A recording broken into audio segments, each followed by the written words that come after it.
I really wish I could talk about the show in a more positive light, but I can't, no matter how much of a Mega Man shill I am.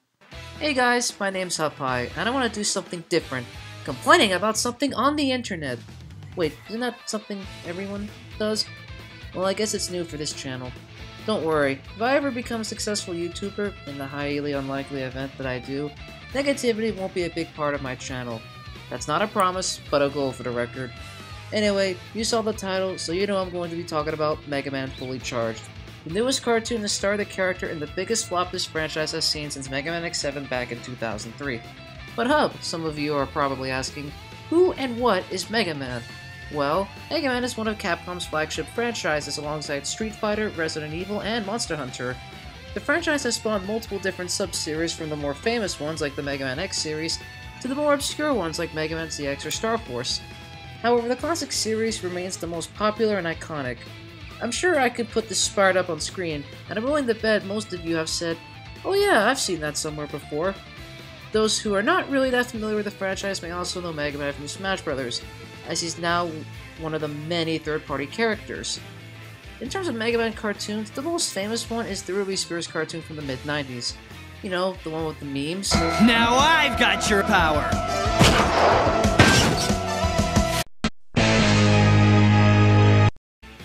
There were anime adaptations of both the Battle Network and Star Force series, but not much else. Fully Charged was announced in late 2015 to be handled by Man of Action Studios, most famous for the Ben 10 series. You'd think this would be a good thing, given that the original Ben 10 is a good show. I don't know much about Ben 10 after the original series, for the record. But Man of Action produced one of the most abysmal shows of all time, Ultimate Spider-Man.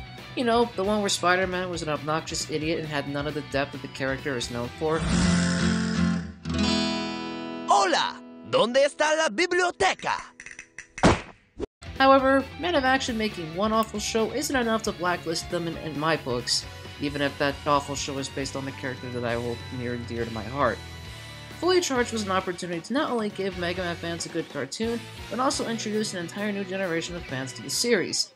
Given the title of this video, you already know the outcome. But before I go into everything wrong with this cartoon, I want to go over the good aspects because, believe it or not, there are good things about this show. Not a lot, but still, gotta give credit where it's due.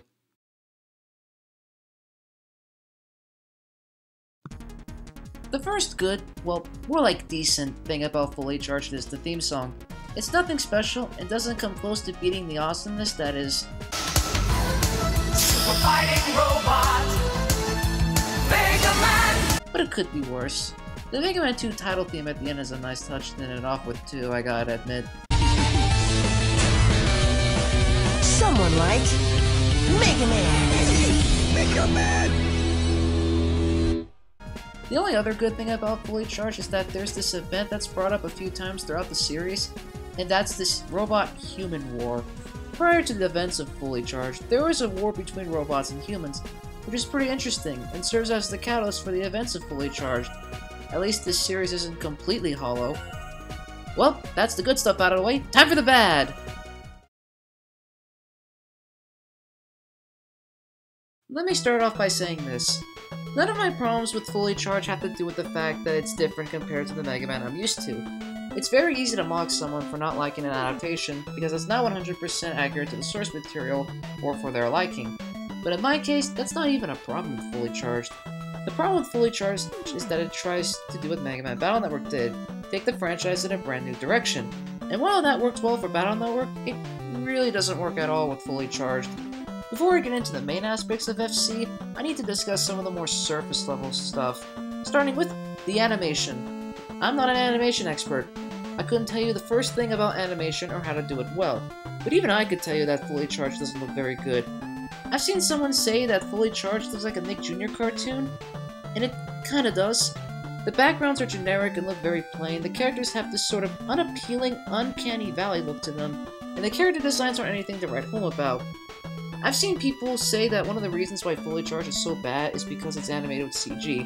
I can tell you right now that CG animation doesn't inherently make a cartoon better or worse. When executed well, the CG can aid in the show's tone, atmosphere, and any other word that I can fit that makes me sound like a pretentious bastard. Two examples of CG animated cartoons that do this well are Transformers Prime and the 2012 Teenage Mutant Ninja Turtles animated series. Both shows have their own unique style and look pretty good. It also helps that they're great shows, at least for 2012 TMNT. I haven't seen much of Prime, but from what I've seen, it's pretty good. The fight scenes are passable, I guess. I don't know much about cinematography, choreography, or any word that goes along those words, but the fight scenes aren't the most impressive things in the world. Going back to Prime and 2012 Turtles, there were some really well executed fight scenes. Because you're Shredder's puppet! As a matter of fact, I'll bet you like doing whatever Shredder tells you! You probably love it!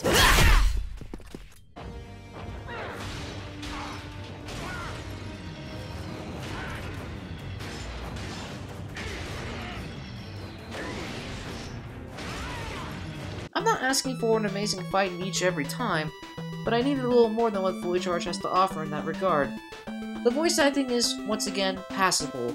It's far from the worst voice acting I've heard, but I can't say that any of the performances stood out to me. The guy who voices Mega Man, Vincent Tong, is okay, if a bit irritating from time to time, but I blame that on how Mega Man is written and the voice direction in general. I also feel that they overemphasize the kid aspect of Mega Man in this show. Smartest kids at Silicon Central. But he's the most annoying! I know the original Mega Man, Rock, is a kid himself, but I feel they overdid it with Aki. Yes, that's his name, and I'll get into that. While Ben Diskin's performance in Mega Man 11 wasn't perfect, his voice is usually what I have in mind when I think of Mega Man. I'm heading out, Dr. Light! And now, we're getting to the make it or break it aspect of any cartoon. The characters and writing.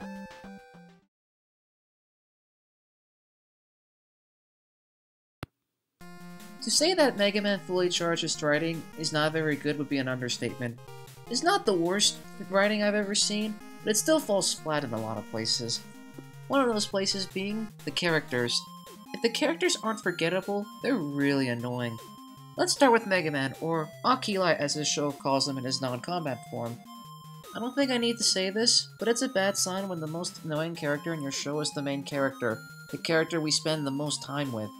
In typical cartoon fashion, they make Aki this annoying stereotype that falls into, hey look, Aki doesn't care much for schoolwork, 'cause boys. Ready to soak in some history, Robro? Activate pillow schematics! Oh, we're learning. It doesn't help that the voice direction for Aki is pretty annoying, which I mentioned earlier. Inside Mega Man's head is Mega Mini, who is a voice of reason for Aki. Mini reminds me of the Net Navis in the Mega Man Battle Network series, where they'd serve as friends to their navigators and help them when they need to. Mini is no Mega Man EXE, moving on. Alongside Aki is his sister, Suna, who's basically the fill-in for role for this series. Suna's okay, I guess. She basically serves as another voice of reason for Aki. Other than that, she's pretty forgettable. Oh, and she's the daughter of Dr. Light. Hey, what do you know? Good old Thomas managed to get in on the action in this continuity. You know what I mean. Speaking of which, Dr. Light isn't really any different to his game counterpart. He mostly serves to give advice to Mega Man and is the one who created him, though he's still a robot, unlike Suna. Rush is basically the same as his game counterpart, which is good, since I know Man of Action can't screw something up as simple as a dog. Though I do kinda like that they give Rush a real dog look for this show. He gets his more familiar design at the end of Lightfall, but Rush having a real dog design is pretty cool. I wish the games incorporate that in the future. So far we've had two characters portrayed faithfully. Wouldn't it be a shame if one of the most important characters in the Mega Man franchise be butchered so badly he's practically unrecognizable? Oh, god damn it! Sup? My joy meter, Aki! Can't believe little Bert Wiley gets to hang with your famous dad in Miss Class! I love Team Light! Ladies, assuming there are any watching this video, and gentlemen, this is Bert Wiley, Mega Man's best friend who invents a lot of stuff, most of which backfires. To all the Mega Man fans watching this, you know exactly what's wrong with this, and even those who aren't Mega Man fans should pick up on why this is dumb. Dr. Albert Wily is the main villain of the classic Mega Man series. He's a mad scientist that builds, or steals, other robots to battle Mega Man, and begs for mercy at the end of each game. Spare me! I'm a helpless old man! Mercy, Mega Man! Turning the main villain of the series into Mega Man's best friend and making him a kid at that is one of the dumbest decisions the people over at Men of Action have made regarding this show. You wanna know another dumb decision this show makes? It's with the villain of the series, Sergeant Breaker Knight, or as everyone else calls him, Sergeant Racism, which I'm going to be calling him from now on. To give Sergeant Racism some credit, he does relate back to the robot-human war that took place before the events of the show, where he lost his arm and now has a robot arm. He also hates robots and wants them all destroyed, hence the Sergeant Racism joke. Despite that, he still works with the evil robots, which is hilarious. Sergeant Racism is basically duping the robots to destroy humanity, which is kinda clever, I guess. I say Sergeant Racism was a big mistake because he isn't nearly as interesting as a villain than if they'd used Dr. Wily instead.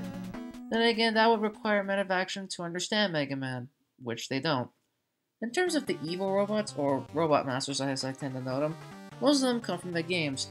You got your safe bets like Fireman, Electman, and Airman, to the more obscure picks like Drillman and Waveman. They even made new Robot Masters for the show, including Chemistry Man, Hypno Woman, and Blasto Woman. It's kinda nice to see Fully Charged make more female Robot Masters, considering that the only one so far is Splash Woman for Mega Man 9.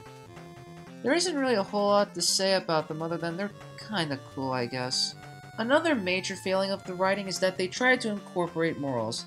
Now, I don't have a problem with cartoons incorporating morals, but the way Fully Charged does them is honestly quite baffling. A good example is in Episode 5. In Episode 5, Mega Man tricks Rush into doing his cleaning, and the moral of the episode is that you shouldn't manipulate people, which is a perfectly good moral to tell. However, Mega Man then goes on to manipulate Waveman, the villain of the episode, into opening up about his feelings, which allows Mega Man to catch Waveman off guard and take his powers.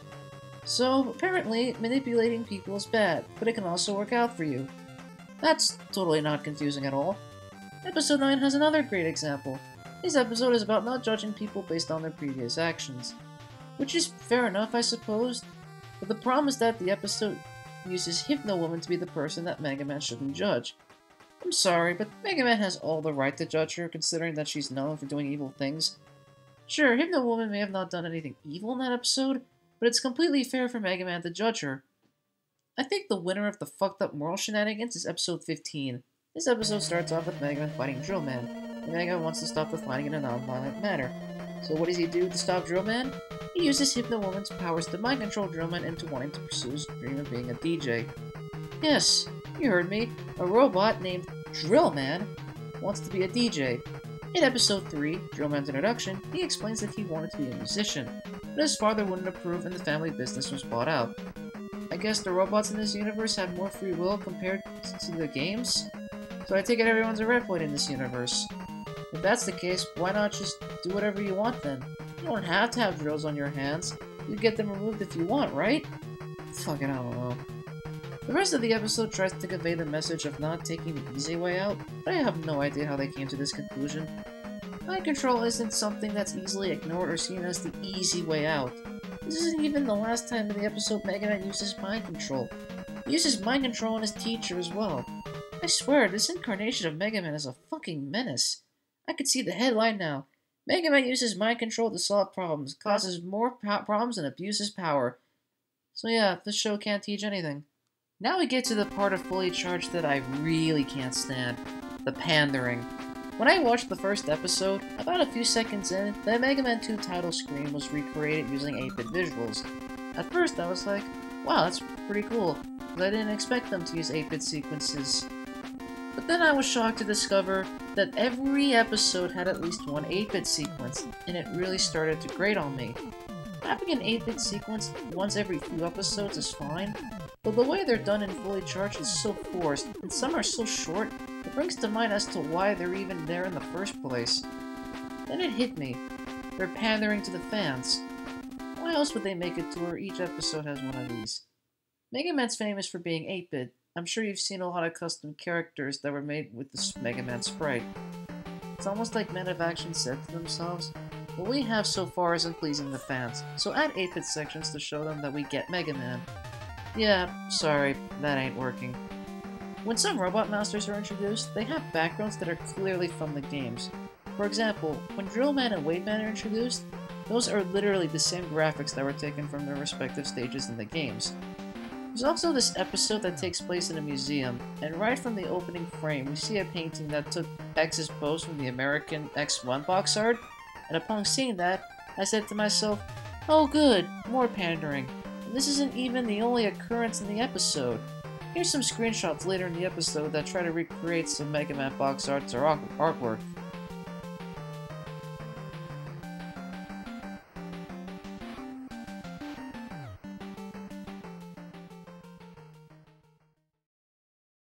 Maybe if Fully Charged was a good show, I'd see these references in 8-bit sections as neat additions. A cherry on top of a delicious sundae, to be pretentious. Instead, it comes off as shallow and weak because of how bad everything else is.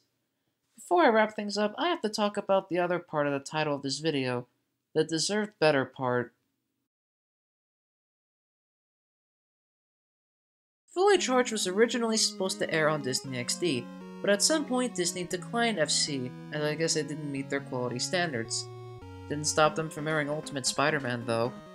So who ended up taking Fully Charged? Well, Cartoon Network did. Now I don't know if things have changed regarding their airing schedules, but last I checked, Cartoon Network had notoriously awful scheduling. A lot of their popular shows like Steven Universe and Regular Show wouldn't get aired as much in favor for Teen Titans Go. I won't defend Teen Titans Go, even though I am sick of hearing all the hate for it, but it does make sense to air the most popular show a good amount. Not to the extent that Cartoon Network did, but still. So when and at what time do you think Cartoon Network put Fully Charged on their airing schedule? I'll let you think about this while I play some Mega Man music to help you think.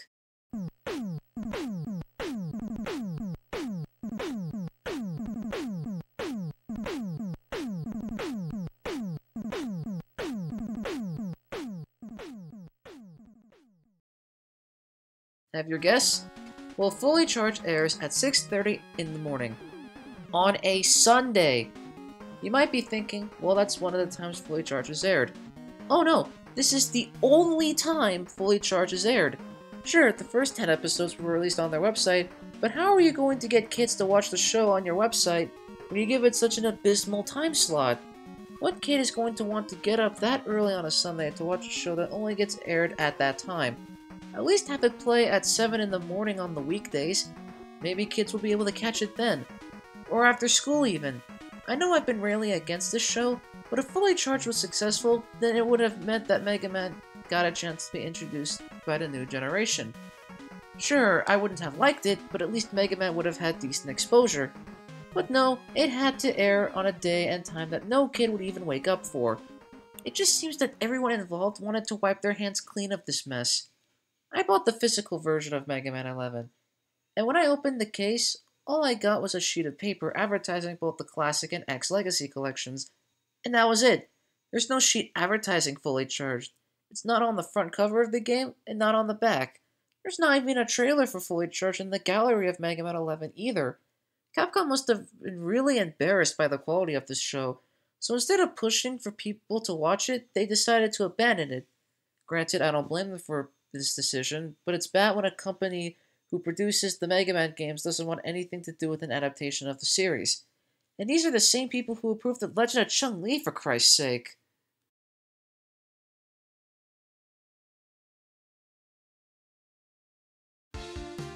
Overall, Mega Man Fully Charged sucks. It not only sucks as an adaptation, it also sucks as a show. It'll most likely be forgotten and be seen as another generic run-of-the-mill action show, and I really can't be any more disappointed by that fact. Mega Man deserves far better to get an adaptation this poor. The Mega Man franchise is a fantastic series, and it sucks that not many people are going to see it the way I do. If you want an adaptation that does the Mega Man series, the classic series anyway, justice, then go read the Archie comic. The series lasted 55 issues and covers the events from Mega Man 1 to the setup of Mega Man 4. There were even 2 crossovers with the Sonic the Hedgehog comic books, which IDW is now handling. You can find the series cheap on Comixology, and I highly recommend you read it. Even if you aren't a fan of the games, please read them. They're great comics. Also, play the Mega Man games as they're great as well. Oh, and Mega Man 11 is pretty awesome too. You should play that as well.